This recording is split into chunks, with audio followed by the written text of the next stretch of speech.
পেরেছি। তার সবটা মিলিয়ে আমরা বলবো যে যখন আমরা আজকে এই সভা মঞ্চে আজকে আমরা একটা গণ কনফারেন্সের করার কথা ছিল, সেটা আমাদের শিক্ষা দিবসে রূপান্তরিত করতে হয়েছে। এবং যখন আমরা এখানে এলাম তখন জানতে পারলাম যে কাল যখন আমাদের প্রায় 1 শতাধিক শিক্ষক শিক্ষিকা এবং শিক্ষাকর্মী ভয়ঙ্কর ভাবে আক্রান্ত হলো, প্রায় 35-এর কাছাকাছি শিক্ষক শিক্ষিকা এবং শিক্ষাকর্মী তারা বিভিন্ন হসপিটালাইজড হলো এবং তাদের মধ্যে কিছু জন আছেন যারা ভয়ঙ্কর রকমের আহত, কারো রেটিনার মানে আঘাতপ্রাপ্ত হয়েছে, কেউ আছেন যিনি এখনো পর্যন্ত শেষ অবস্থায় এনআরএস এর চিকিৎসাধীন, স্ট্রোক হয়ে গিয়েছিল তার লাঠিকে, এবং মাথায় চোট পেয়ে রক্তাক্ত হয়েছে প্রচুর জন।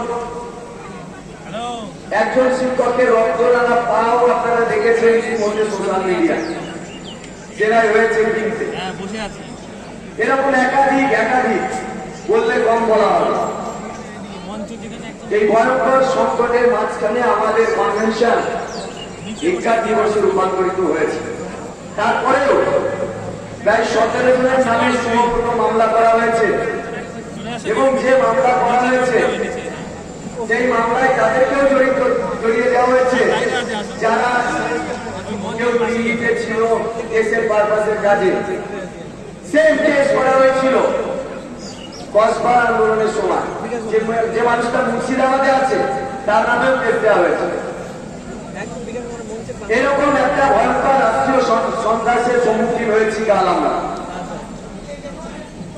লাঠি ভাঙার ঘটনা এটা আমাদের কাছে প্রথম নয়, আমরা কসবাতেও খেয়েছি এবং এখানেও খেয়েছি। কিন্তু আপনাদের মনে হতে পারে যে আমরা এরকম করছি কেন। সংবাদ মাধ্যমে শাসক দলের কেউ বলছে যে এরা এখানে কি করছে, এদের তো স্কুল যাওয়ার কথা, স্কুল যেতে পারছি না বলে, স্কুল হারিয়েছি বলে আমরা আজকে শিক্ষা দপ্তরে এসেছি। এবং শিক্ষা দপ্তরে এসেছি এই কারণে যেহেতু এই ঘুঘুর বাসা থেকে আমার চাকরির যে অনিশ্চয়তা সেটা তৈরি হয়েছে।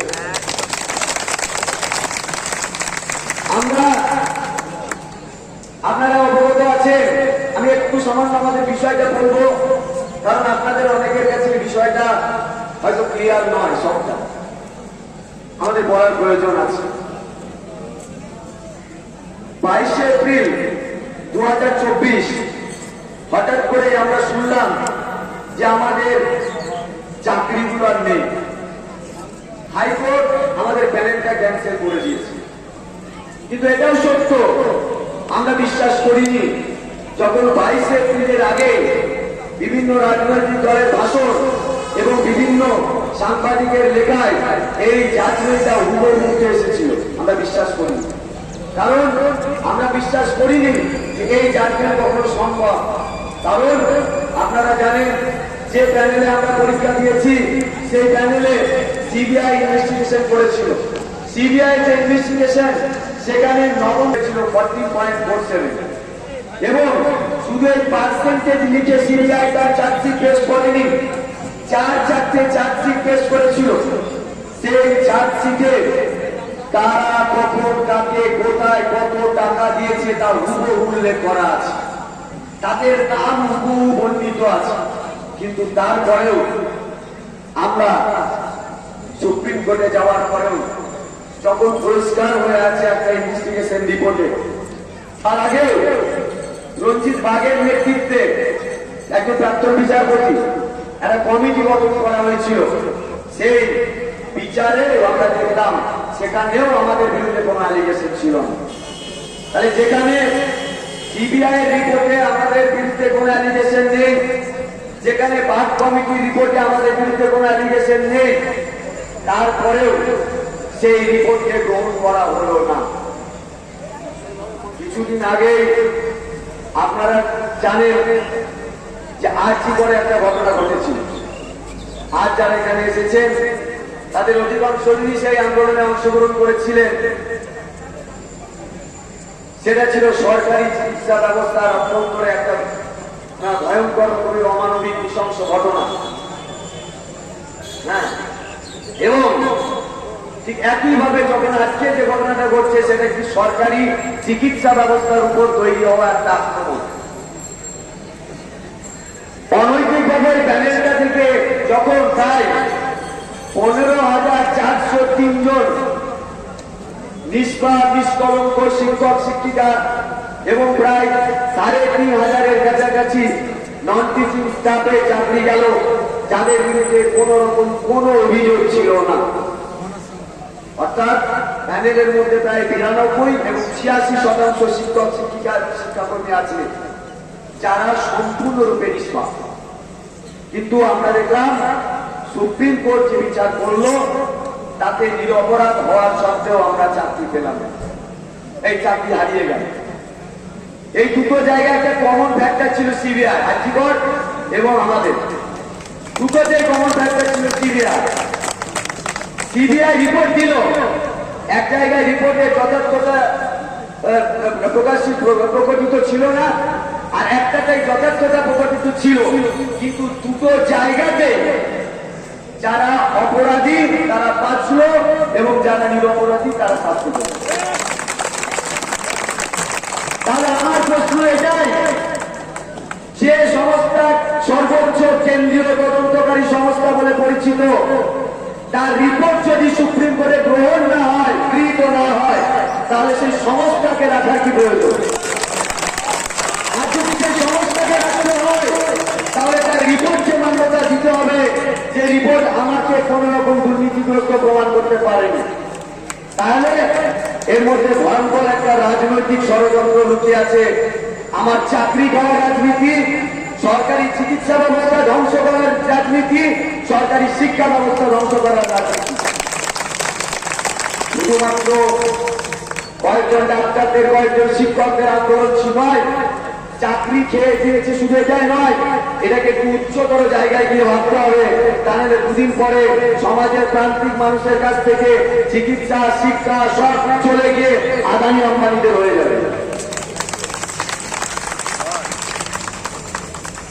আমরা বলতে চাইছি, অদ্ভুত একটা বিচার আমরা পেলাম, যে বিচারে সুপ্রিম কোর্ট বলল যাদের বিরুদ্ধে অভিযোগ, যারা অভিযুক্ত তাদেরকে 12% সুদ সমেত টাকা ফেরত দিতে হবে, তারা দ্বিতীয়বার পরীক্ষা দিতে পারবে।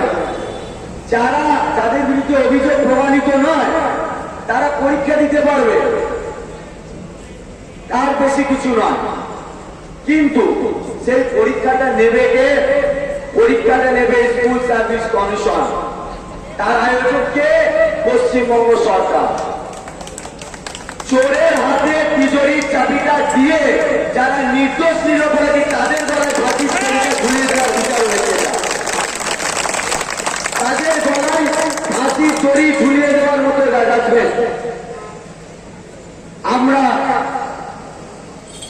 যখন শিক্ষকতা করতে যেতাম, প্রত্যেকবার প্রত্যেক সেশনে আমরা যখন বইটা ধরতাম, প্রথম পাঠটা উল্টেই ছাত্রছাত্রীদেরকে সংবিধানের প্রস্তাবনা পড়াতাম। সেই প্রস্তাবনার প্রথম লাইনটা ছিল we the people of India.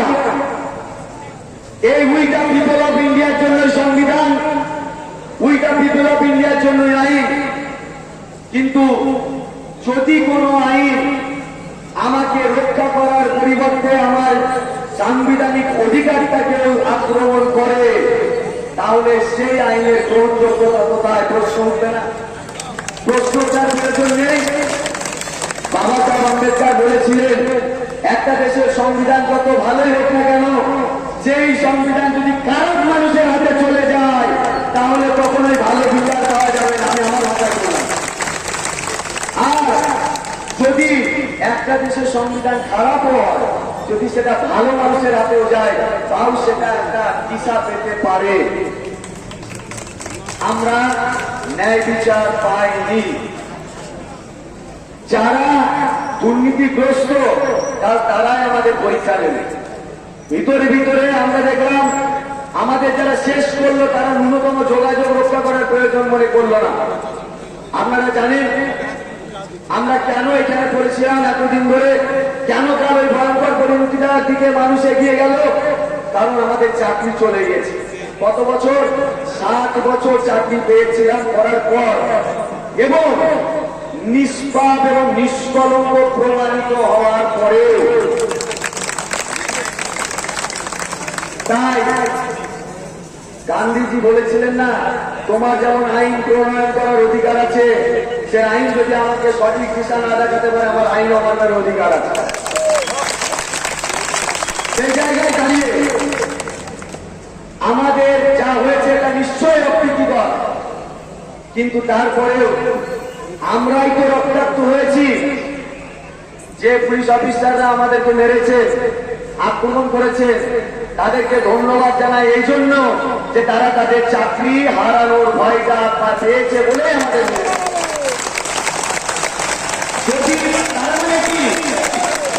তার মানে চাকরি হারানোর ভয় আর যন্ত্রণা আমাদের একা নয়, ওনারাও ভয় পাচ্ছেন যদি এই কাজ না করিয়া শাসক যদি তার চাকরি খায়।